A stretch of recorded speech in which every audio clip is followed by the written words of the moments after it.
కాషాయ వస్త్రాలు, కాషాయ రంగు టోపీ ధరించి మెడలో రుద్రాక్షమాలతో ఉన్న అసదుద్దీన్ ఓవైసీ గంగా నదికి ప్రణామం చేస్తుండగా ఆయన పక్కనే సాధువులు ఉన్న వీడియోను హిందూ తనవాలా యోగేష్ అనే ఎక్స్ హ్యాండిల్లో జనవరి 17న పోస్ట్ చేశారు. మన వారసుల పాపాలను పోగొట్టుకోవడానికి మహాకుంభమేళకు వస్తాం అని దీనికి క్యాప్షన్ జోడించారు.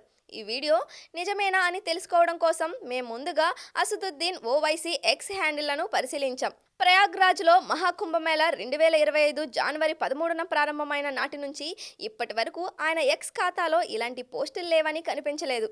తర్వాత సంబంధిత కీవర్డ్స్తో గూగుల్లో సెర్చ్ చేశాం. దీనికి సంబంధించిన కథనాలు కనిపించలేదు. దీంతో యూజర్ పోస్ట్ చేసిన వీడియో స్క్రీన్ షాట్ తీసి dcopy.ai టూల్ ద్వారా పరీక్షించగా అది ఫేక్ ఇమేజ్ అయ్యే అవకాశం 91% ఉందని తేలింది. ముస్లిం నేత అసదుద్దీన్ ఓవైసీ మహాకుంభమేళకు వస్తే అది పెద్ద వార్త అవుతుంది. కానీ ప్రధాన మీడియాలో ఎక్కడా దీనికి సంబంధించి వార్తలు కనిపించలేదు.